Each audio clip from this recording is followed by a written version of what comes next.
Octavo capítulo de Esencial Conferencia. Hablaremos sobre la validez o no de los sacramentos de la Iglesia conciliar. Alabado sea Jesucristo.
Nos enfrentamos hoy a un tema muy delicado que afecta a todos los que, gracias a la misericordia de Dios, poco a poco nos fuimos dando cuenta de que la Iglesia inventada en el Vaticano II no tenía nada en común con la Iglesia, no tenía nada que ver con la Iglesia católica.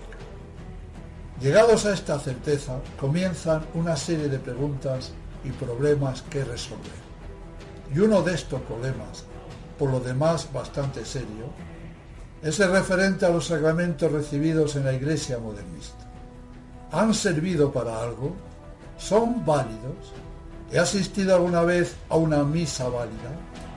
¿He recibido al Señor en verdad alguna vez en la comunión? ¿He confesado alguna vez válidamente? ¿La confirmación que recibí valió para algo? ¿La santa extremaunción que dieron a mi abuelito le sirvió para la vida eterna? Y todavía más grave es la pregunta que se hacen algunos sacerdotes ordenados en el modernismo. Pregunta que se torna cruel y al mismo tiempo durísima. ¿Soy sacerdote o soy un simple laico? Como nos estamos dando cuenta, el asunto no es para risa ninguna. En realidad, el tema es gravísimo. A muchas de las personas que han tenido la enorme gracia de Dios de comprender la realidad de las cosas y coherentemente han abandonado la falsa iglesia para recalar en el seguro puerto de la tradición, la primera vez que asistan a la misa tradicional, que es la única y verdadera misa, les resultará que en esos momentos estarán oyendo la primera misa de su vida, aunque hayan asistido durante la misma a miles de misas Novus Ordo. Y más fuerte aún, cuando comulguen la primera vez en la misa tradicional, estarán haciendo su primera comunión. Y lo mismo ocurrirá con respecto a otros sacramentos. Como se estarán dando cuenta, el tema es de tal magnitud que produce escalofríos y causa escándalo. Por lo tanto, el asunto es para analizarlo bien y tomarlo muy en serio. Dios ha querido repartir su gracia de manera ordinaria a través de los sacramentos.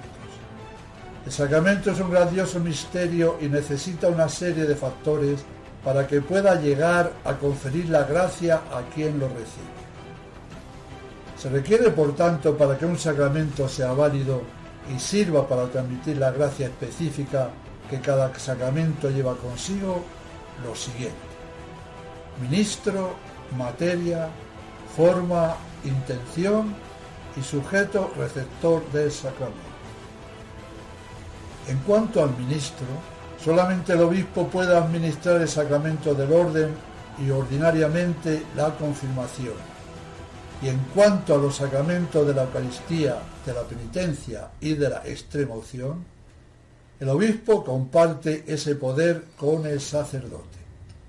El bautismo ordinariamente lo puede celebrar el obispo, el sacerdote o el diácono, y extraordinariamente, esto es, en caso de necesidad, cualquier fiel, e incluso cualquier hereje, cismático o infiel. Por último, tenemos el sacramento del matrimonio, en el que los ministros son los propios contrayentes, eso sí, asistidos por un obispo, sacerdote o diácono. Todo lo anterior lo iremos desmenuzando paso a paso. Por lo tanto, la pregunta que se va a tratar de responder es si los nuevos ritos de los sacramentos establecidos a raíz del Vaticano II son válidos o inválidos, si sirven para algo o son papel mojado. La empresa es ardua y terriblemente seria. Es cuestión que afecta muy directamente a la salvación del alma de cada uno. Voy a tratar de que esta charla sea sencilla, entendible y al mismo tiempo seria y profunda. Esperemos conseguirlo con la ayuda de Dios. En las anteriores conferencias se mostró con evidencia la falsedad de los papas, jerarquía, doctrina y moral de la Iglesia conciliar. Se mostró con evidencia que lo que era la Iglesia católica fue ocupada, usurpada por personas enemigas de nuestro Señor Jesucristo y por tanto de todo lo que tuviese el más mínimo barniz de católico. Les pido tomen fuerzas, pues el tema requiere mucha atención. La intención, no olvidemos a partir de ahora esta palabra, intención. La intención de los que llevaron a cabo el Vaticano II, en vez de intención a secas, diremos que la mala intención de todos esos modernistas fue la de innovar, renovar, reformarlo todo, no dejar títere con cabeza en las estructuras multiseculares de la Iglesia católica. A estos herejes innovadores les corría gran prisa acabar con los santos sacramentos con los que la Iglesia se había nutrido siempre, y por eso, atención al dato, el 29 de febrero de 1964, 3 meses antes de haberse aprobado la Constitución sobre la Sagrada Liturgia, ¿qué diligencia tenían los muchachos? Crearon un organismo cuyo secretario fue Bugnini, al que llamaron Consilium ad exequendam Constitutionem de Sacra Liturgia, para que fueran trabajando sin descanso sobre los cambios en los ritos sacramentales. Y de esta manera fueron desmontando uno a uno los ritos tradicionales de la liturgia católica romana y fueron apareciendo escalonadamente los nuevos ritos postconciliares. Precisamente, el primer cambio en ser promulgado por Pablo VI en la Constitución Apostólica Pontificalis Romani fue el rito que atañe al sacramento del orden el 18 de junio de 1968, aunque su entrada en vigor fue el 6 de abril de 1969. Retengamos esta fecha, es muy importante, 6 de abril 1969. Y así, de esta manera, las reformas solicitadas por la Constitución Sacrosanctum Concilium del Vaticano II comenzaron a hacerse efectivas. Les pregunto, ¿fue simplemente una casualidad que comenzaran con el sacramento del orden? Han respondido bien, pues claro que no. El mal otorga mucha astucia a quienes lo practican y por eso eligieron para demoler primeramente el sacramento del orden, ya que si no hay ministro válido que pueda dispensarlos, los demás sacramentos se convierten en nulos, salvo el bautismo y el matrimonio. Jugada maestra. No empezaron a podar el árbol por las ramas, sino que quisieron cortarlo de raíz. Y lo cortaron. La intención de Bugnini y compañía al reformar los sacramentos no podía ser jamás recta, buena, ya que estaban instalados en la funesta herejía modernista. Ellos siguieron a pie juntilla lo que propone la Constitución Conciliar sobre la liturgia cuando dice, comillas, adaptar mejor a las necesidades de nuestro tiempo las instituciones que están sujetas a cambio y promover todo aquello que puede contribuir a la unión de todos cuantos creen en Cristo. Cierro comillas. La Constitución, muy civilinamente, no precisa cuáles pueden ser esas instituciones sujetas a cambio, y de esta manera todo puede ser cambiado. Apuntemos también que en la, entre comillas, reforma del sacramento del orden intervinieron también expertos, entre comillas, protestantes, que participaron plenamente en las discusiones sobre la renovación litúrgica. Los sacramentos son signos sensibles y eficaces de la gracia instituidos por Jesucristo para santificar nuestras almas y significan, por medio de cosas sensibles, la gracia divina que producen en nuestras almas. Son signos sensibles que significan y producen la gracia santificante en quien los recibe. Cada sacramento encierra en sí mismo un gran misterio y consta de una cosa visible a la que llamamos materia y de unas palabras que dan significado a esa materia y que significan la gracia de cada sacramento, y a esas palabras las llamamos forma. Por ejemplo, en el bautismo, la materia es el agua que se arroja sobre la cabeza de un ser humano y la forma consiste en las palabras que al mismo tiempo son pronunciadas. Yo te bautizo en el nombre del Padre y del Hijo y del Espíritu Santo. Para que haya un verdadero sacramento, hace falta un ministro válido que utilice la materia y la forma correctamente con la intención de hacer lo que hace la Iglesia, es decir, con la intención de realizar lo que la Iglesia quiere que se haga en cada sacramento. De faltar alguno de estos cuatro elementos, ministro, materia, forma e intención, a los que debemos añadir uno más, un sujeto, una persona capaz de recibir la gracia significada en el sacramento, de faltar alguno de estas 5 condiciones, el sacramento no se realizaría, sería totalmente inválido, nulo. No olvidar, ministro, materia, forma, intención del ministro de hacer lo que hace la Iglesia y sujeto válido.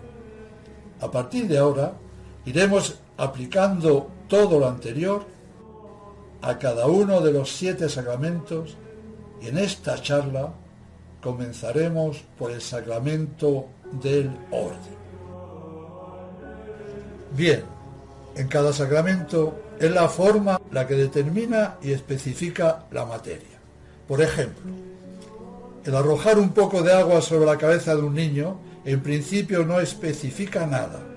Puede ser para lavarle la cabeza, para quitarle la fiebre o también para bautizarle. Son las palabras, es decir, la forma, la que indica el significado inequívoco de la gracia que cada sacramento otorga. Por eso, volviendo al bautismo, si a la acción de echar agua sobre la cabeza de un niño o de quien sea, se le unen las palabras de la forma, ese gesto de arrojar el agua queda especificado, determinado, explicado, sin posibilidad de error alguno. Es la forma, yo te bautizo, esto es mi cuerpo, quien determina, quien aclara inequívocamente el significado de la gracia que se transmite y se recibe en cada sacramento. Las formas de los sacramentos fueron instituidas por Cristo, unas en especie y otras in genere. En cuanto a las primeras, se trata de palabras dictadas por el mismo Cristo. Su expresión es tasativa, inequívoca, bien definida, y la Iglesia jamás puede alterar ni en lo más mínimo dichas formas sacramentales. Ego te baptizo, hoc est enim corpus meo. Pero en cuanto a las formas instituidas in genere, Cristo dejó a su Iglesia la facultad de expresarlas como mejor les pareciera hacerlo. Por tanto, por la índole de esta clase de formas a las que pertenece el sacramento del orden, no siempre la forma expresa de manera plenamente inequívoca la gracia que quiere significar y producir, y considerada la forma fuera del contexto ritual, normalmente pueden prestarse al equívoco. Ahora bien, las formas de los sacramentos deben ser inequívocas para que puedan producir su efecto sacramental. De ahí la importancia suma de las diversas partes del rito y ceremonias secundarias para explicar inequívocamente esta clase de formas in genere, que, sin el resto del rito, se pueden prestar a error. Esta es la razón por la que todos los autores convergen en destacar la importancia del contexto ritual en que se inserta la forma de un sacramento. De ahí la importancia capital que tiene el contexto litúrgico o significatio ex adjunctis, que son todas las ceremonias que rodean y explican lo que la forma de cada sacramento quiere determinar. A todo lo anterior se le puede dar el nombre de forma total del sacramento. La Iglesia siempre puso el máximo interés en observar con absoluta fidelidad el texto y ceremonia del rito transmitido para asegurar la validez del sacramento.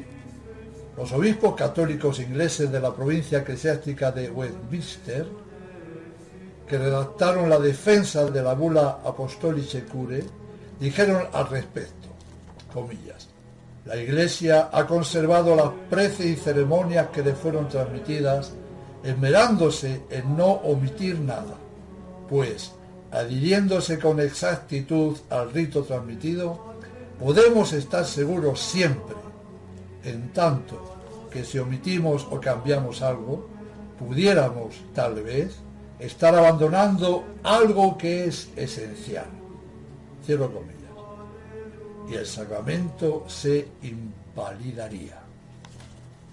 A notar que nuestro Señor Jesucristo, que es el autor de los sacramentos, solamente a dos de ellos, el bautismo y la Eucaristía, los instituyó con una materia y forma específica, el agua y las palabras del bautismo, el pan y el vino y las palabras de la consagración.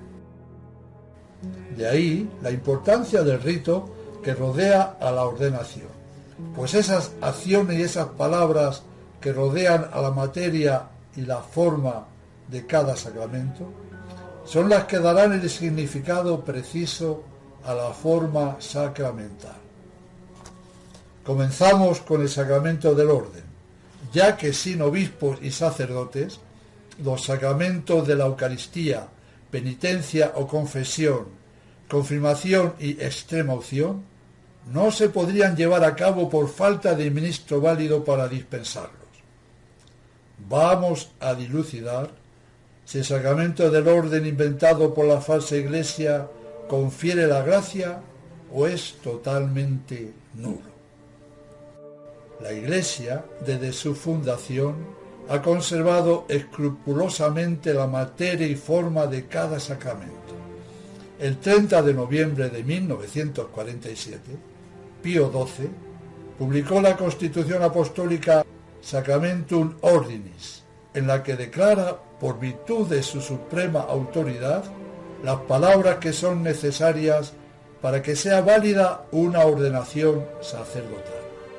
Habla Pío XII. Después de invocar la luz divina con nuestra suprema autoridad apostólica y a ciencia cierta, declaramos y en cuanto sea preciso decretamos y disponemos En la ordenación presbiteral, la materia es la primera imposición de manos del obispo que se hace en silencio.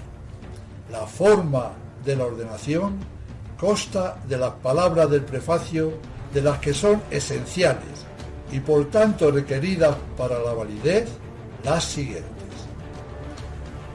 Da, te rogamos, Padre omnipotente, a este siervo tuyo la dignidad del presbiterado. Renueva en sus entrañas el espíritu de santidad, para que alcance, recibido de ti, oh Dios, el cargo del segundo mérito, y muestre con el ejemplo de su conducta la severidad de las costumbres. Hasta aquí Pío XII. En cambio, la nueva forma de Pablo VI suprime la palabra latina ut, que significa para qué. Esto puede parecer insignificante, pero en Sacramentum Ordinis, Pío XII declaró que esta palabra era esencial junto con las demás para la validez. Al suprimir ese ut, ¿para qué?, el efecto sacramental que confiere en este caso el oficio de segundo rango, el sacerdocio, se atenúa, se relaja y pierde fuerza. Veámoslo. La forma antigua decía: renueva en sus entrañas el espíritu de santidad para que alcance recibido de ti, oh Dios, el cargo, etc. Y la forma nueva, al suprimir el ut, el para qué, queda así: renueva en sus entrañas el espíritu de santidad, alcance recibido de ti, oh Dios, el cargo, etc. En otras palabras, la eliminación del para qué presupone una ordenación sacerdotal que ya ha sido celebrada y que sin embargo no se está realizando a medida que las palabras se van pronunciando. Esto hace que el nuevo rito sea de una validez cuestionable, es decir, dudoso. Pero el gran problema del nuevo rito no está en la forma, sino en las ceremonias circundantes que han sido eliminadas. Por lo tanto, los ritos y ceremonias que acompañan a las palabras de la ordenación son las que dan a la misma su significado preciso. Quiero añadir que en el ritual de los sacramentos preparado por Andrés Pardo y editado por la BAC, en su cuarta edición, la forma del sacramento del orden para los presbíteros queda redactada así. Te pedimos, Padre Todopoderoso, que confieras a estos siervos tuyos la dignidad del presbiterado, renueva en sus corazones el espíritu de santidad, reciban de ti el sacerdocio de segundo grado y sean con su conducta ejemplo divino. Sigamos. A dilucidar el problema planteado en todo lo que hasta ahora se ha dicho, nos va a ayudar León XIII con su famosa bula Apostolice Cure, emitida el 13 de septiembre de 1896. Casi la mitad de la bula la dedica a exponer lo que la Iglesia Católica de aquella época, siglo XVI-XVII, hizo y dijo sobre el asunto de si el rito anglicano, conocido también como rito eduardiano, era válido o no. Con la suprema autoridad apostólica, León XIII va a cerrar para siempre la controversia sobre si las órdenes anglicanas eran válidas. En la bula habla de que ya, comillas, la autoridad de Julio III y de Pablo IV claramente muestra el origen de la práctica que ha sido observada sin interrupción por más de 3 siglos, que las ordenaciones conferidas de acuerdo al rito eduardiano, más conocido como rito anglicano, deben ser consideradas nulas y sin efecto. Esta práctica es plenamente probada por los numerosos casos de absoluta reordenación conforme al rito católico incluso en Roma. Cierro comillas. Nos está diciendo León XIII que a todos los que habían sido ordenados con el rito anglicano y se convertían al catolicismo, eran de nuevo ordenados, y que ya Julio III y Pablo IV habían cerrado el asunto. Pero, Sigue la bula. Comillas. Por lo tanto, debe quedar claro para todos que la controversia últimamente revivida ya había sido definitivamente arreglada por la sede apostólica, y es por el insuficiente conocimiento de esos documentos que los escritores católicos la hayan considerado todavía una cuestión abierta. Pero, como afirmamos al principio, no hay nada que nos deseemos tan profunda y ardientemente como ayudar a los hombres de buena voluntad, enseñándoles con la mayor consideración y caridad. Por eso, nos ordenamos que el ordinal anglicano, que es esencialmente la clave de ese asunto, fuese una vez más examinado muy cuidadosamente. Cierro comillas. Qué grande ha sido la Iglesia que con su autoridad y bajo la luz del Espíritu Santo siempre ha ayudado a todos los hombres de buena voluntad para que se alejasen de cualquier error, enseñándoles la verdad plena. Por eso, para zanjar el asunto, manda examinar de nuevo muy cuidadosamente el ritual de órdenes anglicano. Sigue la bula. En el examen de cualquier rito dirigido a efectuar y administrar sacramentos, se hace una correcta distinción entre la parte que es ceremonial y la que es esencial. La esencial es la materia y forma. Todos saben que los sacramentos de la nueva ley, como signos sensibles y eficientes de la gracia invisible, deben igualmente significar la gracia que ellos producen y producir la gracia que ellos significan. Esta significación, si bien debe darse en el rito esencial, es decir, en la materia y en la forma, pertenece, sin embargo, principalmente a la forma. Como quiera que la materia es por sí misma indeterminada, debe ser determinada por aquella, por la forma. Y esto aparece aún más claramente en el sacramento del orden, la materia del cual es la imposición de las manos, que de hecho, por sí misma, no significa nada definido, y es igualmente usada para varias órdenes, así como para la confirmación. Cierro comillas. Nos está diciendo el Papa León XIII que son las palabras, es decir, la forma del sacramento, las que determinan, explican el sentido de esa imposición de manos, que es la materia del sacramento del orden. La materia sin forma queda vacía, sin significado alguno, ya que el imponer las manos puede ser para bendecir, para confirmar, etc. Cada sacramento debe significar la gracia que produce y producir la gracia que significa. Sigue la bula. Comillas.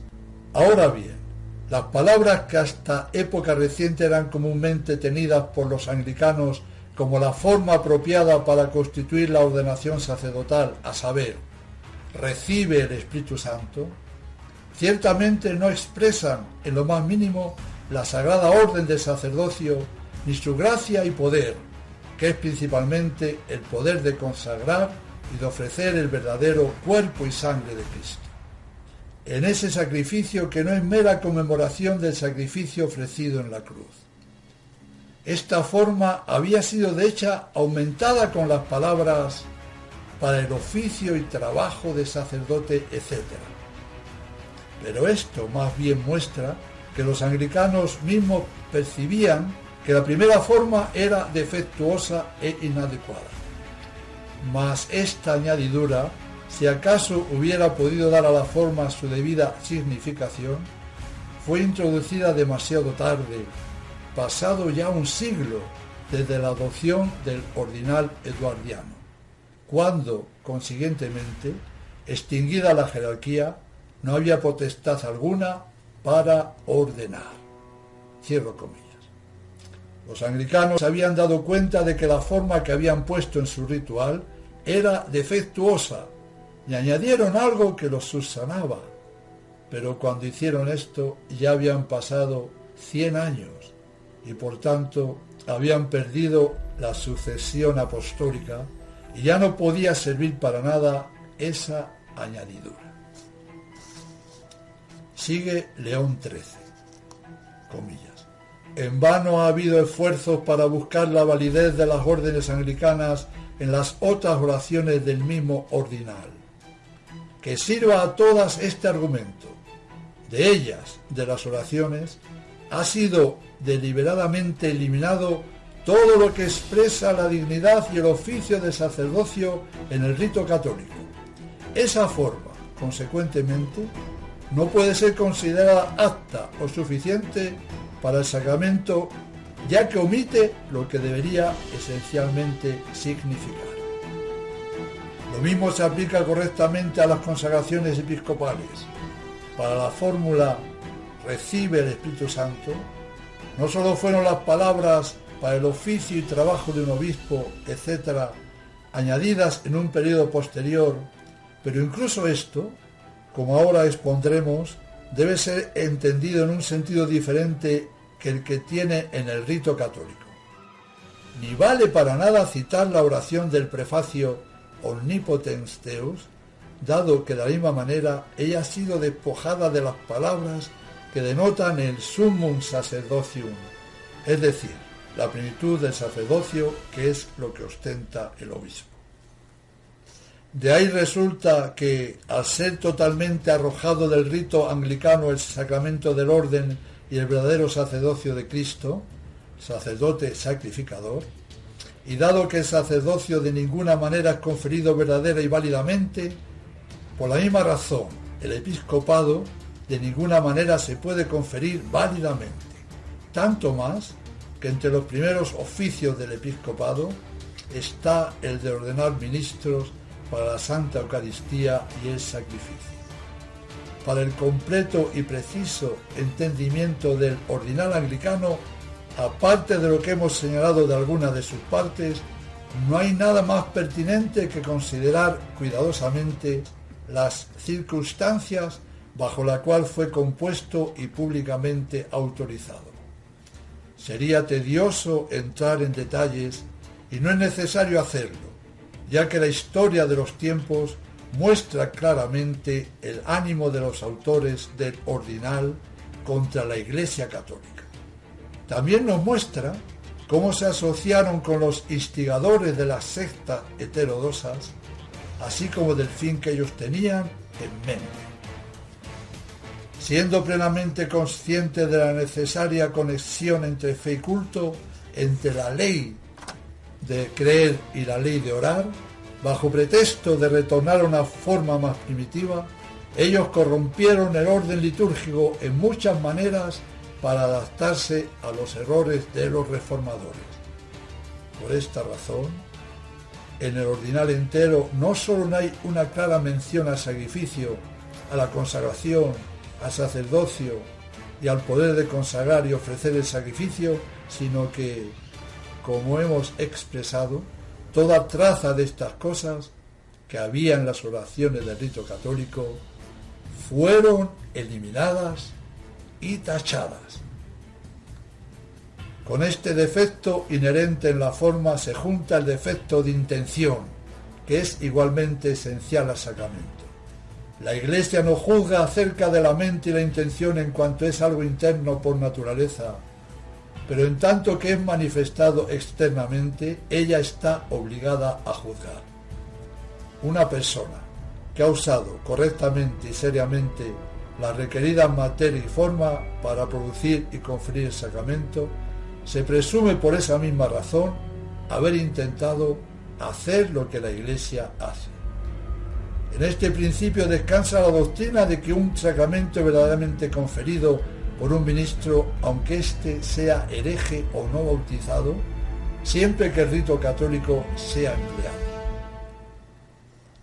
Por otro lado, si el rito es cambiado con la manifiesta intención de introducir otro rito no aprobado por la Iglesia y de rechazar lo que la Iglesia hace y que por la institución de Cristo pertenece a la naturaleza del sacramento, entonces es claro que no sólo está la necesaria intención ausente en el sacramento, sino que la intención es contraria y destruye el sacramento. Cierro comillas.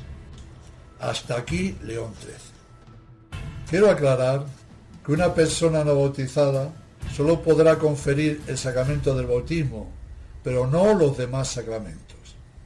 León XIII nos sigue diciendo que si un ministro válido, en este caso un obispo, utiliza el rito católico para conferir el sacramento del orden, empleando la materia y la forma correctas, nos estará indicando que dicho ministro ha tenido la intención de hacer lo que hace la Iglesia. Ya dijimos que para que un sacramento sea válido hace falta ministro válido. Para el sacramento del orden sacerdotal el ministro debe ser obispo. Materia, que consiste en la imposición de las dos manos sobre la cabeza de quien va a recibir el sacerdocio.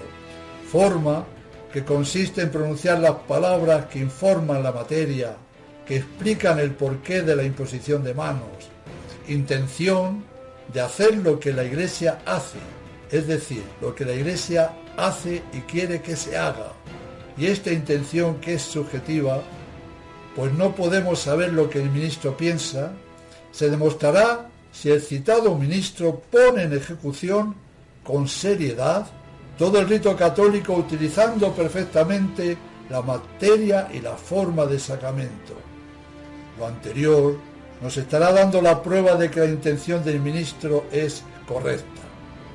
Pero si ese ministro cambia oraciones, añade lo que le viene en gana, cambia todas algunas palabras de la forma sacramental, etc., todo eso que hace y dice nos estará indicando que el ministro no tiene la intención requerida para que el sacramento sea válido, pues no está haciendo lo que la Iglesia hace, quiere y manda se haga. Bien, esto se puede aplicar perfectamente al ritual anglicano, y León XIII nos ha dicho que si se cambia el rito con la intención manifiesta de introducir un nuevo rito no aprobado por la Iglesia, cambiando y rechazando lo que la Iglesia hace y manda se haga, entonces queda claro que no solo hay la mínima intención requerida para que un sacramento sea válido, sino que esa intención que los anglicanos plasmaron en su ritual de órdenes es adversa y destructora del sacramento. En otras palabras, que el sacramento será totalmente inválido.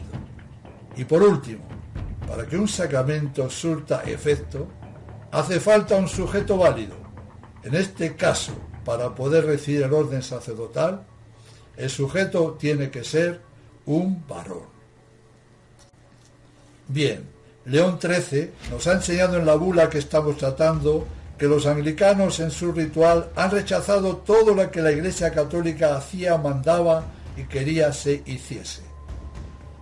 Los anglicanos han eliminado deliberadamente a conciencia todo lo que establecía la dignidad y oficio del sacerdocio en el rito católico. En dicho ritual no hay ninguna mención clara del sacrificio, de la consagración, del sacerdote sacrificador. No han dejado ni rastro de todas esas oraciones que estaban en el rito romano. Todo esto lo rechazaron y eliminaron a conciencia. Y así, por causa de haber acogido la herejía protestante y haber eliminado todo lo que oliese a católico, el sacerdocio y el episcopado anglicano no tienen ninguna validez.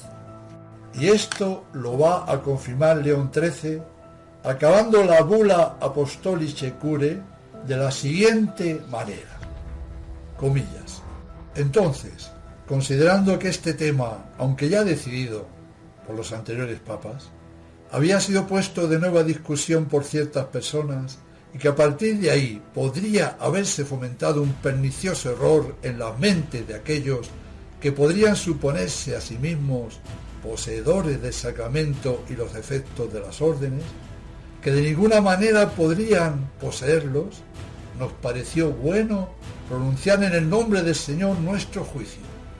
Por eso, adhiriéndonos estrictamente en este asunto a los decretos de los pontífices, nuestros predecesores, y confirmándolos más plenamente, y por decirlo así, renovándolos por nuestra autoridad, por propia iniciativa y a ciencia cierta, pronunciamos y declaramos que las ordenaciones llevadas a cabo conforme al rito anglicano han sido y son absolutamente inválidas y totalmente nulas.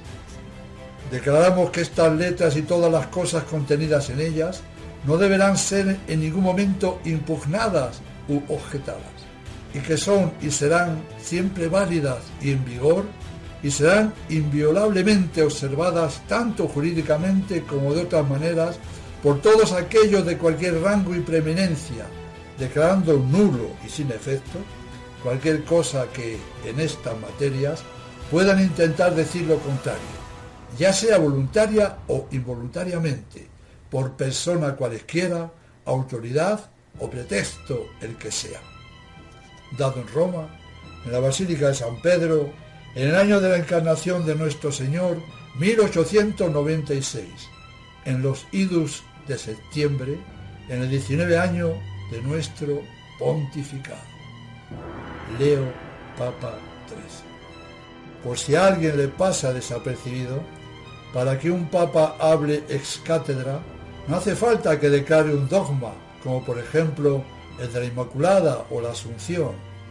En esta simple bula, León XIII está definiendo sin posibilidad de error que, por nuestra autoridad y a ciencia cierta, pronunciamos y declaramos que las ordenaciones llevadas a cabo conforme al rito anglicano han sido y son absolutamente inválidas y totalmente nulas. Esta bula es infalible y tiene vigencia para siempre. Quede esto claro, para siempre. Algunos se preguntarán, ¿y qué tiene que ver la citada bula que trata de los anglicanos con el tema que estamos tratando de la Iglesia conciliar? La verdad es que sí que tiene que ver y mucho, ya que pareciera que León XIII hubiera estado escribiendo dicha bula a la Iglesia del Vaticano II y a su nuevo rito de órdenes. Vamos a ver ahora algunas oraciones y ceremonias que en el rito tradicional especifican y establecen la verdadera naturaleza del sacerdocio y que en el nuevo rito de ordenación de Pablo VI han sido sistemáticamente suprimidas. Al empezar la ceremonia en el rito tradicional, el obispo se dirige a los que van a ser ordenados y entre otras cosas les dice: porque es deber del sacerdote ofrecer, se está refiriendo al sacrificio, bendecir, presidir, predicar y bautizar. Esta admonición ha sido eliminada. A continuación, sigue la letanía de los santos, que en el nuevo rito ha sido muy abreviada, amén de suprimir la siguiente petición, que no es nada ecuménica. Que te digne volver a la unidad de la Iglesia a todos los que viven en el error y traer a la luz del Evangelio a todos los infieles. Esta oración no le gustaba nada de nada, así que fue a la papelera. Seguido, el obispo impone las manos sobre la cabeza del ordenando, cumpliendo así la materia del sacramento, y después hace el prefacio consagratorio, cuya forma ha sido cambiada al quitar de la misma el ut. ¿Para qué? A continuación, el obispo proclama esta oración que incluye lo siguiente: transformen con su bendición inmaculada el pan y el vino en el cuerpo y sangre de tu Hijo para bien de tu pueblo, que por supuesto también ha sido abolida. El obispo entona el Veni Creator Spiritus mientras unge las manos del sacerdote, al mismo tiempo que dice: dígnate, Señor, consagrar y santificar estas manos por esta unción y bendición nuestra, para que todo lo que bendigan sea bendito y todo lo que consagren quede consagrado y santificado en el nombre de nuestro Señor Jesucristo.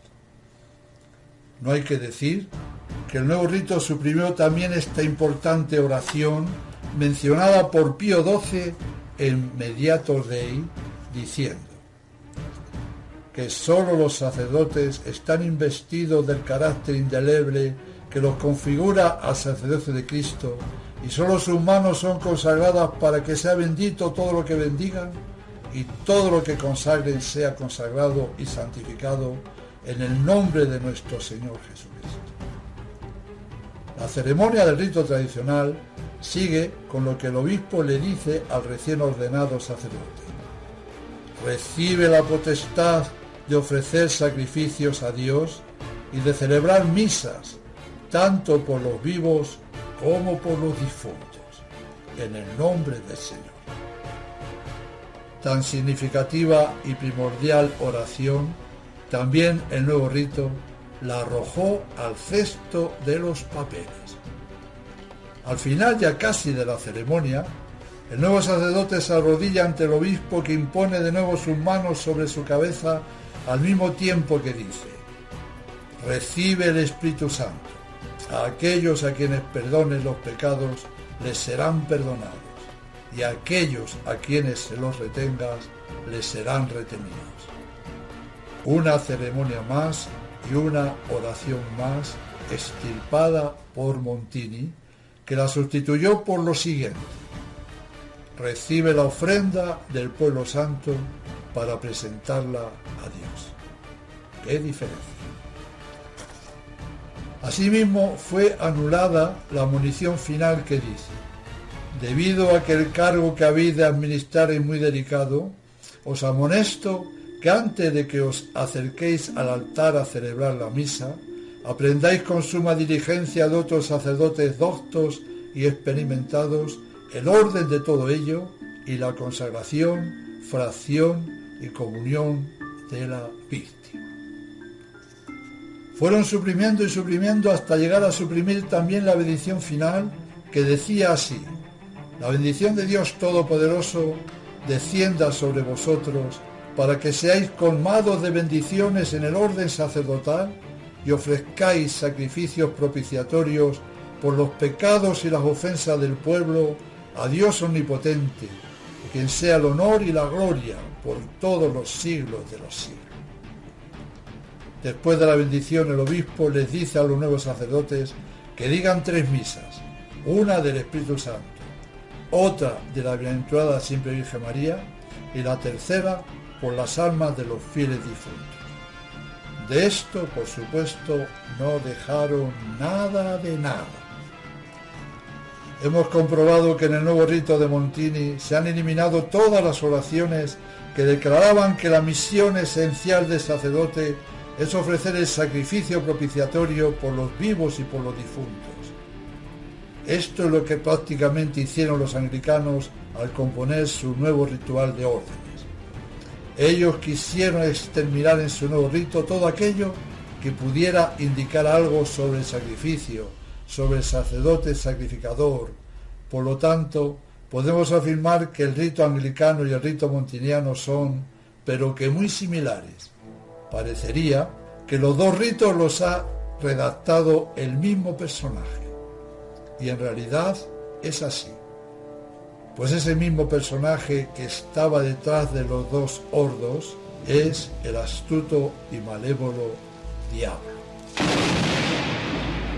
El inglés Michael Davis estudió seriamente el asunto que estamos tratando y es una autoridad y un referente en el tema. Michael, con su obra El orden de Melquisedec, quería demostrar que el nuevo rito de órdenes era válido, pero a fuerza de ser honesto no pudo demostrarlo. Veamos las conclusiones a las que llegó.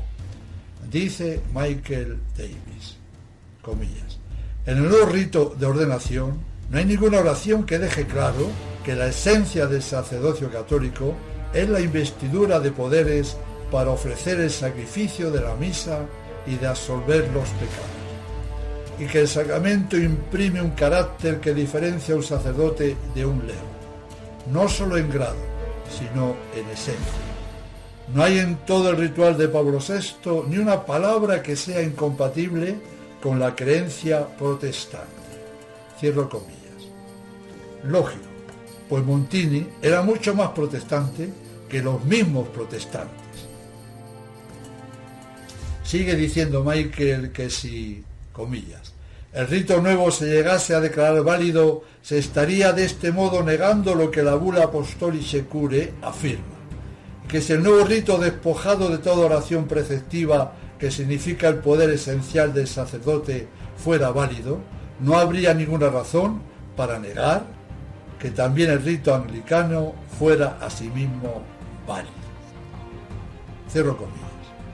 Es un argumento muy serio el que esgrime Michael, ya que son tan parecidos los dos rituales, el anglicano y el nuevo católico, entre comillas, nacido del Vaticano II, que si se declara que el uno es válido, no se puede decir lo contrario del otro, y viceversa.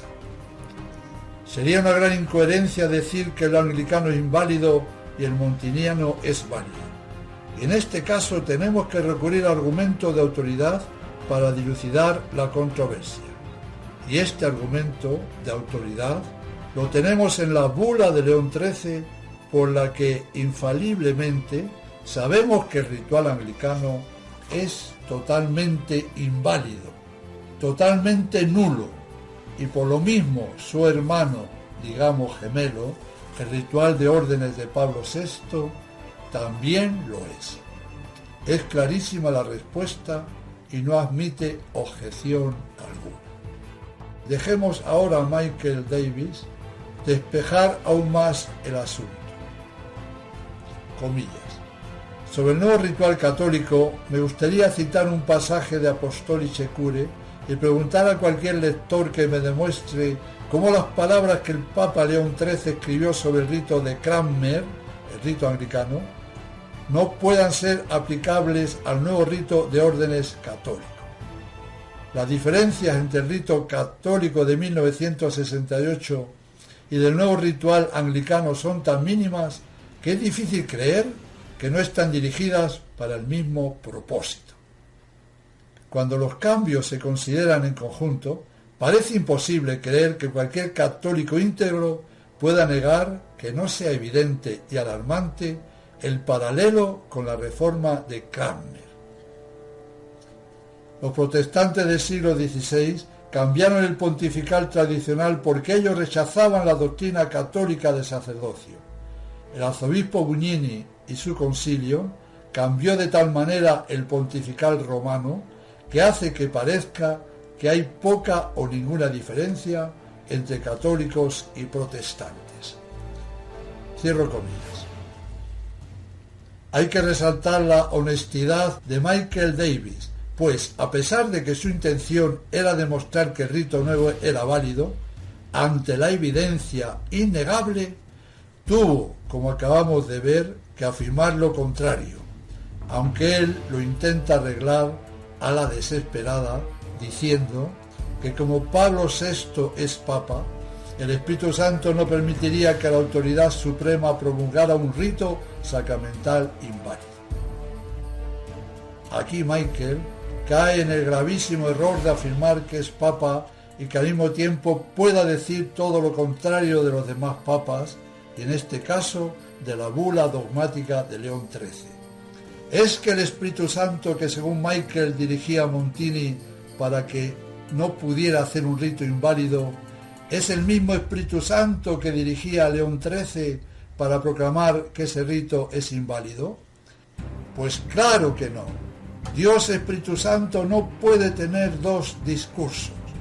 Un discurso sería toda la tradición de la Iglesia hasta el Vaticano II, y otro discurso totalmente diferente sería desde el Vaticano II hasta hoy. Y eso no puede ser, pues existe el principio de no contradicción y el sentido común. A lo largo de toda la esencial conferencia se ha hablado largo y tendido sobre el asunto, al que quiero añadir lo siguiente.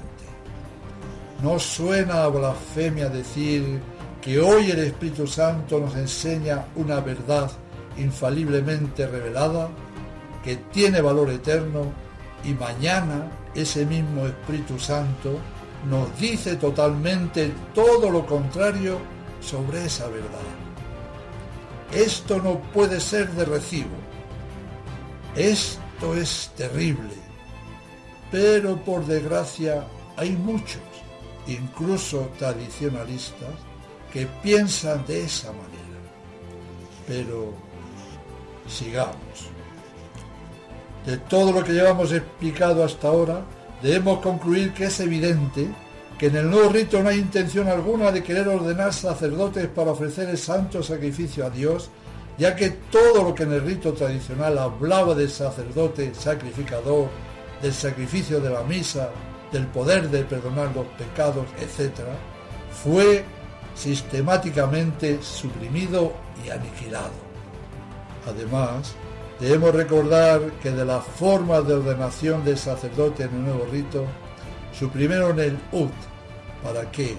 Y este ut había sido puesto por Pío XII como integrante de la forma en su declaración infalible.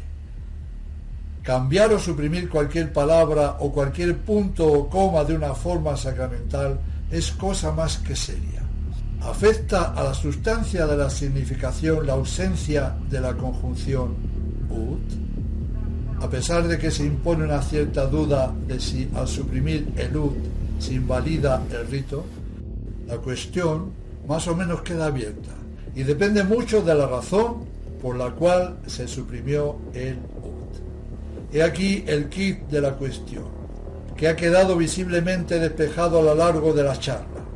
La intención por la que quitaron el ut y todo lo demás que anularon era simplemente porque el sacerdocio que los Novus Ordo querían transmitir no era el sacerdocio sacrificador y perdonador de pecados católico, sino el sacerdocio protestante, que consiste en que sus ordenados no sean sacerdotes, sino que sean los presidentes y guías de la comunidad.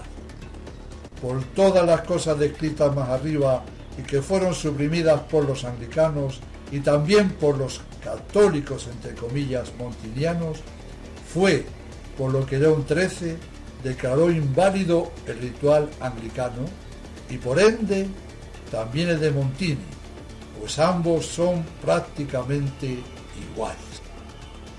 No hay mucho más que decir sobre el tema de la ordenación de sacerdotes y no les quiero marear más, pero queda un punto que es todavía mucho más clarificador y que soluciona en un pispás todo lo dicho hasta ahora. ¿Cuál es esa llave maestra? Muy fácil. Esa llave maestra es el nuevo rito de la consagración de obispos. No se asusten, que el nuevo asunto a tratar va a ser mucho más cortito. Manos a la obra. Pío XII en Sacramentum Ordinis del 30 de noviembre de 1947 manda lo siguiente: en cuanto a la materia y la forma en la otorgación de cada una de las órdenes, por nuestra misma suprema autoridad apostólica, decretamos y constituimos lo siguiente. En la ordenación o consagración episcopal, la forma consta de las palabras del prefacio, de las que son esenciales y por tanto requeridas para la validez, las siguientes.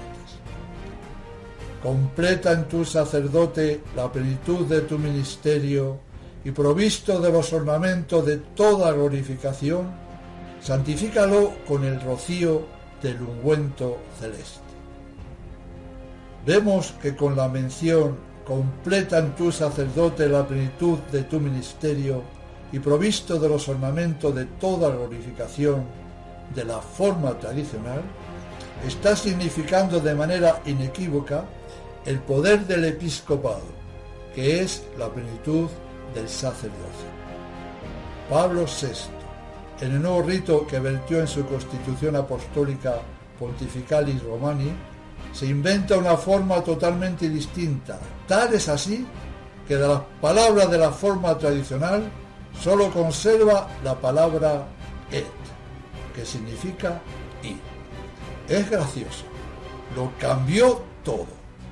Todo es nuevo menos la conjunción y.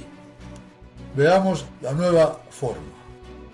Y ahora derrama sobre este elegido aquella fuerza que está en ti, el espíritu que gobierna, que has dado a tu Hijo amado Jesucristo, el Espíritu que él mismo dio a los santos apóstoles que han fundado la Iglesia en todo lugar para constituir tu templo, para la gloria incesante y alabanza de tu nombre. Aquí acaba la forma. Es tan larga la forma que al acabar el obispo casi tiene que pedir un vaso de agua. Esta forma es pura algarabía. Ya se ha dicho que las formas en general suelen prestarse a la ambigüedad, por lo que es necesario que en el contexto ritual quede bien precisado su sentido para que produzca su efecto sacramental. La forma modernista casi triplica en el número de palabras a la tradicional. Esta contiene 16 palabras, aquella 43. La nueva forma de Montini es muy parecida a la que dicen que viene de la Traditio Apostólica de Hipólito, lo cual es muy dudoso que sea así. Esos textos son reconstrucciones relativamente recientes y su origen y atribución a Hipólito solamente se presume y sobre todo no hay indicios ciertos que nos permitan identificar esas oraciones con la forma sacramental oficialmente prescrita y empleada por la Iglesia de aquel tiempo. Vuelvo a decir que la Traditio Apostólica atribuida a Hipólito es un documento de origen dudoso y no hay de hecho ninguna evidencia documental de que sirviera algún tiempo como ritual para ordenar sacerdotes y obispos católicos. A Hipólito, que nació sobre el año 160, el Papa Ceferino le ordenó sacerdote. Hipólito fue discípulo de San Ireneo. Por sus diferencias doctrinales tuvo que abandonar Roma y cuando a la muerte del Papa Ceferino fue elegido Calixto, Hipólito fundó una comunidad cismática y es de hecho considerado como uno de los antipapas. Y es probablemente en este momento cuando él escribió la tradición apostólica, tal vez para el uso de su comunidad cismática. Esto coincide con lo que hizo Pablo VI, también cismático. Después, durante la persecución de Massimiano, Hipólito fue llevado a las minas de Cerdeña, donde también estaba el Papa Ponciano. Antes de su martirio, Hipólito se reconcilió con el Papa y debido a esa conversión de última hora, se le incluyó en el martirologio como un mártir más. El cisma de Hipólito se terminó con la muerte del mismo. Pablo VI le concedió a Hipólito una autoridad inusitada, autoridad que nunca tuvo en la verdadera Iglesia, nunca. Hay muchos y buenos estudios sobre el tema y según investigaciones más recientes se ha demostrado que la Traditio Apostólica ni siquiera se refería a Hipólito, sino más bien a un homónimo sacerdote de Alejandría que murió alrededor de 253 o a un obispo de sede desconocida. Por lo tanto, la susodicha Traditio es de autor desconocido y ese autor se define ahora por los eruditos como pseudo Hipólito. Es curioso y clarividente que Pablo VI elija para su nuevo ritual los escritos de un cismático que había sido antipapa, como él lo es. Esto nos recuerda también a Roncalli, que toma el nombre de otro antipapa, Juan XXIII. Pareciera que a los Roncalli y Montini se sienten muy a gusto y muy representados por los susodichos antipapas. En la introducción al pontificar romano de Pablo VI se asegura que la fórmula derivada de la Traditio Apostólica está todavía en uso en la liturgia de ordenación de los coptos y de los sirios occidentales. No me entretengo en decir los prefacios y formas de los rituales coptos y sirios, pero lo que sí quiero decir es que lo que Pablo VI afirma en el prólogo de su nuevo pontifical no corresponde en absoluto a la verdad. El rito que copiaron los conciliares es un rito de entronización de un patriarca que ya había sido consagrado obispo anteriormente. Es como si dijéramos algo parecido al rito con el que se eleva a cardenal a uno que por supuesto es ya obispo. Está demostrado que el rito de consagración episcopal modernista coincide absolutamente con ese rito sirio, que no era para consagrar obispos, sino para entronizarlos. Además, esa nueva forma consagratoria lleva consigo una herejía. Veamos. Juan Pablo II, en su encíclica publicada en mayo de 1986, Dominum et Vivificantem, profesa la herejía de la cristología según el Espíritu. Dice en el número 17 de esa encíclica: conviene subrayar aquí claramente que el Espíritu del Señor que se posa sobre el futuro Mesías es ante todo un don de Dios para la persona de aquel siervo del Señor. Aquí comprobamos la gran herejía en la que afirma que Cristo no es el Hijo de Dios encarnado, sino un hombre que se hizo divino cuando recibió el Espíritu. No, Jesús no recibió el Espíritu como don, sino que Jesús, por la encarnación, es la segunda persona de la Santísima Trinidad, y del Padre y del Hijo procede el Espíritu Santo. Además, Jesús, desde su encarnación, siempre fue Mesías, y no como dice Karol Wojtyła, que el Espíritu del Señor se posa sobre el futuro Mesías. Terrible. Sabemos y bien que el Espíritu Santo no es de ninguna manera un regalo o don de Dios a la persona del Mesías, porque ésta es a través de la unión hipostática la segunda persona de la Santísima Trinidad, de la que procede el Espíritu Santo.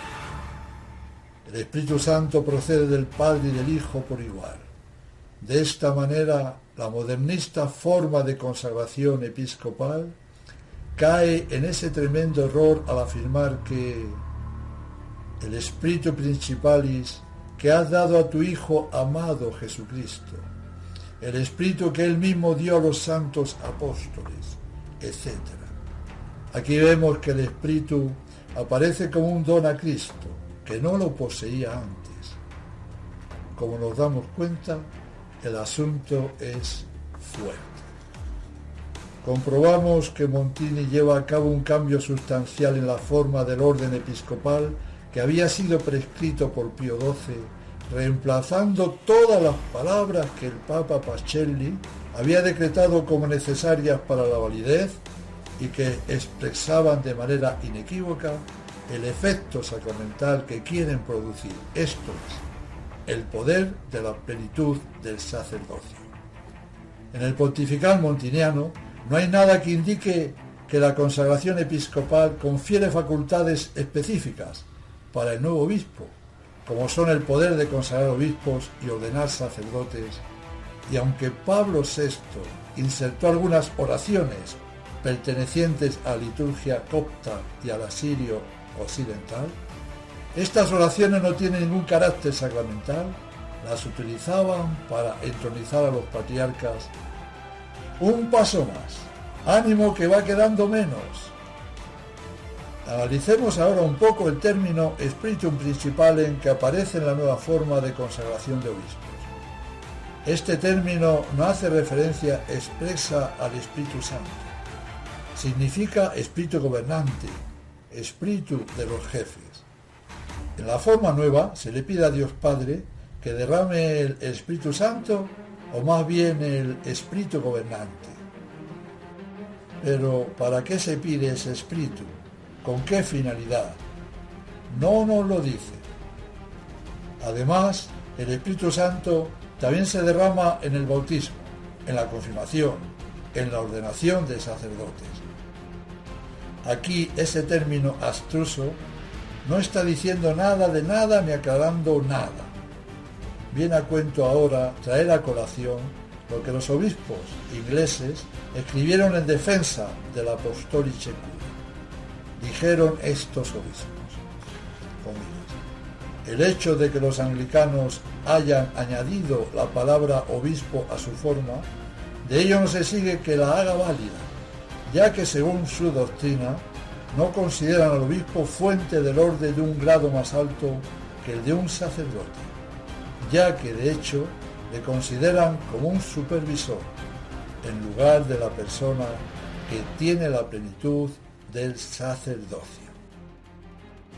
Por lo tanto, si aún la palabra obispo insertada en la forma no sirve para nada por el concepto que ellos tienen de lo que es un obispo, cuánto menos servirá la expresión sin sentido de espíritu principales. Para terminar el arduo tema, vamos a examinar lo que aparte de la forma es lo más importante, y esto es la significatio ex aiuntis, que como vimos al tratar del ritual del orden sacerdotal, es el contexto, es el conjunto de ceremonias que rodean y acompañan a la forma sacramental y que le dan a la misma su significado preciso, su significado católico. León XIII nos decía que el ritual de órdenes anglicano reformado en 1662, aunque utilizaba las palabras sacerdote y obispo, estos términos significan para ellos cosas muy diferentes de las que significan para los católicos, y por lo tanto ese ritual, aunque con esa añadidura, sigue haciendo inválidas las órdenes. De ahí lo importantísimo del contexto de las ceremonias en que se inserta la forma sacramental. León XIII decía que los anglicanos de su pontifical, de su ritual, habían eliminado toda mención clara sobre el sacrificio, sobre la consagración, es decir, del poder que tiene un obispo para consagrar otros obispos, sobre el poder del sacerdote para consagrar y ofrecer el sacrificio, etc. Ya que los protestantes no creen en todo eso.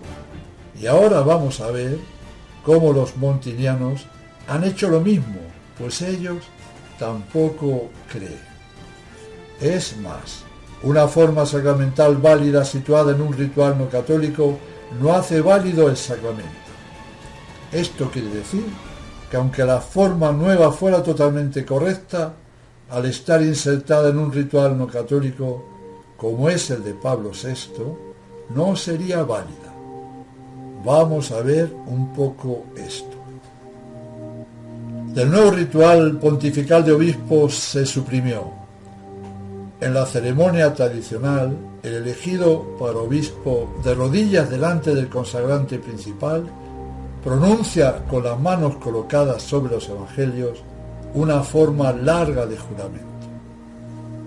Promete a Dios de promover los derechos, honores, privilegios de la autoridad de la Santa Iglesia Romana, de cumplir con todas sus fuerzas y hacer cumplir a los demás las leyes de los santos padres, los decretos y ordenanzas y las reservas y los mandatos apostólicos, de combatir y procesar de acuerdo con su poder los herejes, cismáticos y rebeldes contra el Santo Padre, el Papa y sus sucesores. Este juramento se ha eliminado. Combatir y procesar a herejes, cismáticos, etc. Pobre Montini si no borra esto. Después viene el examen del candidato que comienza así. La antigua doctrina de los santos padres enseña y ordena que quien es elegido para el episcopado se examine en primer lugar cuidadosamente, con toda la claridad, sobre su fe por la Santísima Trinidad. En el nuevo rito el examen es muy rápido y las preguntas para confirmar los distintos artículos del credo se han eliminado, amén de cuando le pedían al nuevo obispo de anatematizar todas las herejías que se puedan levantar en contra de esta Santa Iglesia Católica. Esta función, que es una de las principales del obispo, les horroriza a los herejes modernistas y ecumenistas y por lo tanto lo eliminaron rápido. En el rito tradicional, el consagrante instruía al obispo electo con estas palabras: El obispo tiene que juzgar, interpretar, consagrar, ordenar, ofrecer el sacrificio, bautizar y confirmar. Esta importantísima instrucción que muestra el poder del episcopado católico fue borrada de un plumazo. Lo anterior es muy importante para la significatio es adjunctis. Su eliminación dice mucho de la mala intención de los modernistas. En ninguna parte del nuevo rito se mencionan las funciones del obispo, de juzgar, atar y desatar, de consagrar otros obispos, de ordenar sacerdotes, de confirmar. Entre las funciones enumeradas se señala con detalle las diferencias específicas de ese plus de potestad sobre las del sacerdote. Y ese más que el obispo posee es el poder que tiene de transmitir las sagradas órdenes del sacerdocio y además el poder de asegurar la sucesión apostólica, consagrando nuevos obispos. Esto es cuando dice consagrar y ordenar, así como ser el ministro ordinario de la confirmación. Todo esto que explica la potestad exclusiva del sumo sacerdocio que la ostenta el obispo ha sido abolido. Citando a León XIII, comillas, se ha eliminado deliberadamente todo lo que en el rito católico designaba con toda claridad la dignidad y funciones específicas del obispo. En el rito tradicional, después de la oración del prefacio de consagración, las funciones del obispo eran otra vez repetidas. Darle, Señor, las llaves del reino de los cielos, porque todo lo que Él unirá en la tierra esté atado igualmente en el cielo, y lo que en la tierra Él desate, así sea también en el cielo. Que los pecados que retenga se retengan, y perdonad, oh Señor, los pecados que Él perdonará. Que Él no haga de las tinieblas luz, como ha ocurrido desde el Vaticano II, o de la luz tinieblas. Que no llame al mal bien y al bien mal, como hace toda la Iglesia conciliar. Establecerle, Señor, en la silla episcopal para dirigir vuestra Iglesia y los fieles que se le han dado. Cierro comillas. No hay que decir que todo lo anterior también fue aniquilado. Además, se han acortado muchísimo y se han cambiado todas las letanías de los santos. Se han suprimido muchas de las oraciones y ceremonias de la unción con el santo crisma. Se ha eliminado la oración propia de la bendición del báculo pastoral. Se han suprimido las oraciones de la bendición e imposición de la mitra. Se han eliminado las oraciones para la bendición e imposición de los guantes episcopales. Y las oraciones que han dejado las han acortado y alterado siempre con arreglo al respeto ecuménico por las sectas protestantes. El concepto de verdad y su defensa ha desaparecido totalmente, así como todo el aspecto de sacrificio. Aparte de lo anterior, Pablo VI también abolió el subdiaconado y algunas órdenes menores, al igual que hicieron los anglicanos. Pablo VI impuso con su autoridad apostólica el nuevo ritual para que fuera firme y efectivo desde ese momento y en el futuro. Vamos a ir recapitulando. Ellos han cambiado todo el rito de ordenaciones, tanto de obispos como de sacerdotes, con otra intención totalmente diferente a lo que la Iglesia ha hecho siempre. Santo Tomás en la Suma Teológica dice: la intención es esencial para el sacramento. Por tanto, si se intentase con una adición o sustracción realizar un rito distinto al reconocido por la Iglesia, parece que el sacramento no es válido, pues no parece tener la intención de hacer lo que hace la Iglesia. Hasta aquí Santo Tomás. Una forma sacramental que no exprese lo que se supone debe lograr es definitivamente inválida. Y además, el problema no está solo en la forma. El problema mayor está en el rito completo, en toda la ceremonia de ordenación. Ellos han cambiado todo el rito para consagrar obispos, han cambiado todo el contexto litúrgico, que vuelvo a repetir una vez más, son las ceremonias que rodean a lo esencial del sacramento, que es la materia y la forma. Solo han dejado de lo antiguo la materia, que es la imposición de las manos sobre la cabeza del que va a ser consagrado. Todo lo demás lo han devastado. Es verdad de fe que la Iglesia Católica no puede dar ritos sacramentales malvados, dañinos o inválidos. Tal idea contradice la promesa de la infalibilidad e indefectibilidad dada por nuestro Señor. Esto es una prueba más de que Montini fue un usurpador. Escuchemos al Concilio de Trento.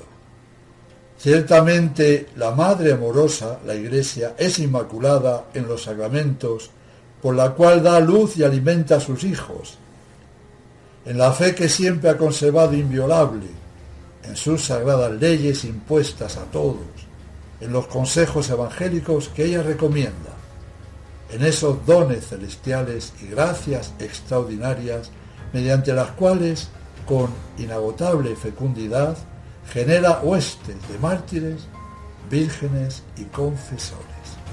Y Pío XII, en el número 66 de Mediator Dei, aclara aún más el tema diciendo, comillas, la Iglesia es infalible en su disciplina general. Por el término general se entienden las leyes y prácticas que pertenecen al ordenamiento externo de toda la Iglesia. Tales cosas serían aquellas que se refieren a la adoración externa, como la liturgia y las rúbricas, o la administración de los sacramentos. Si ella, la Iglesia, pudiera prescribir, ordenar o tolerar en su disciplina algo en contra de la fe y la moral, o algo que resultara en detrimento de la Iglesia o en daño de los fieles, se apartaría de su misión divina, lo cual es imposible. Cierro comillas. Repito lo dicho, lo cual es imposible. Intentemos aplicar esto a la Iglesia conciliar y nos daremos cuenta rápidamente que se llega al absurdo, pues esa Iglesia ha convertido algunos sacramentos en veneno, lo cual es imposible pudiera hacer la Iglesia católica. Luego, esto es innegable y es una prueba más de que esa Iglesia es falsa hasta la médula, ya que la Iglesia fundada por Cristo no puede dar a sus fieles jamás ponzoña, como lo ha hecho y sigue haciendo la Iglesia del Vaticano II. El sacramento del orden, sobre todo el episcopal, es inválido por defecto de forma e intención, como León XIII aplicó al ritual anglicano, que es muy similar al montiniano. De ahí se deduce que la Iglesia conciliar no está en mejor situación que la anglicana u otras ramas protestantes que comparten su suerte. La Iglesia conciliar no es más que una rama muerta, mejor dicho, más que muerta, es un cadáver que apesta horriblemente. Michael Davis, que quería a toda costa defender la validez de las órdenes modernistas, después de analizar hasta el extremo el rito de ordenación sacerdotal, tuvo que llegar a la conclusión de que si el rito anglicano era inválido, como lo declara infaliblemente León XIII, el montiniano asimismo lo tiene que ser igual. Para decir que era válido tuvo que acudir a argumentos de autoridad, pues se agarraba a una verdad al decir que un ritual promulgado y aprobado por la sede apostólica tiene que ser ciertamente válido. Y esto es así, pero aprobado por la sede apostólica y no por herejes y cismáticos usurpadores modernistas. Además, esto es ilógico, por los que afirman que Montini no podía crear un sacramentario inválido, pues para eso era el Papa, al mismo tiempo, sin dudarlo mucho, afirman también que ese mismo Papa legítimo puede promulgar canonizaciones inválidas y promover herejías. Esto es una burrada en el campo de la teología católica y nos hace ver que el modernismo, la nueva teología, está bien afincada en muchos miembros del campo tradicionalista. Michael Davis no se atrevió después de su fiasco a estudiar la validez de la consagración episcopal, pues sabía que no podía defender esa consagración. Si del sacerdocio llegó a decir que no valía, imaginemos lo que habría dicho de la consagración episcopal. Es importante saber que también son inválidas las ordenaciones sacerdotales y consagraciones episcopales que hacen los obispos modernistas, aunque las hagan con el rito tradicional, ya que ellos no son obispos válidos. Por lo tanto, llevamos ya 50 años de órdenes impías, y es el momento de pensar bien una frase muy certera del difunto padre Karl Pulvermacher, franciscano, cuando dijo: una vez que no haya más sacerdotes válidos, permitirán la misa en latín. Y así fue. Es tremendo y horroroso. Sin obispos, que son el primer eslabón de la estructura eclesial, se acaba la apostolicidad de la Iglesia. Se terminan los sacerdotes, desaparecen los sacramentos, todo se acaba.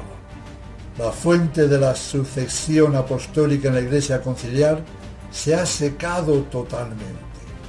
Y si una fuente se seca, se secan también los arroyos que de la misma dimanan.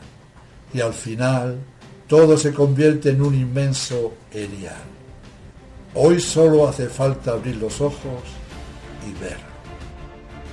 Es crucial saber que el nuevo rito de las Sagradas Órdenes fue aprobado el 18 de junio de 1968, aunque su entrada en vigor fue el 6 de abril de 1969.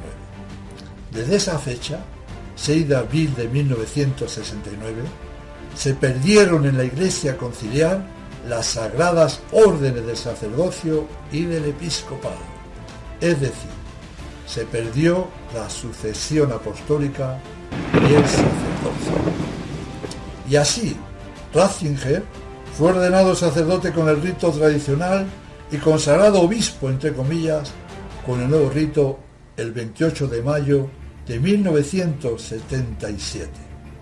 De ellos se deduce que Benedicto XVI es solamente sacerdote, pero no obispo, y Bergoglio, que fue ordenado sacerdote con el nuevo rito el 13 de diciembre de 1969, y obispo mucho más tarde, no es sacerdote ni obispo, es un simple laico usurpador. Para acabar, voy a explicar un sencillo silogismo que en poquitas palabras resume todo el tema. Premisa mayor. El ritual de órdenes sacerdotales y episcopales anglicano, León XIII, declaró infaliblemente que era inválido, totalmente nulo. Premisa menor. El ritual de órdenes sacerdotes y episcopales de la Iglesia conciliar que promulgó Montini es prácticamente igual que el anglicano. Conclusión. Si uno es inválido, el otro también tiene que serlo por su similitud. Quiero darles un 10 por haber aguantado el chaparrón de esta charla cuyo tema es árido, pero al mismo tiempo es necesario conocer. Cuando uno se da cuenta del gran engaño y estafa en la que ha vivido un cierto número de años, parece quedarse sin tierra bajo sus pies. Parece todo desplomarse. Y es al contrario, pues eso quiere decir que Dios te ha juzgado digno de llegar a conocer y sufrir la verdad. La verdad da la vida, la mentira más. El próximo capítulo de Esencial Conferencia, que será el 9º, tratará del importantísimo sacramento de la Eucaristía, es decir, hablaremos en profundidad de la nueva misa que se inventó Montini y veremos con evidencia lo que en verdad es esa, entre comillas, misa.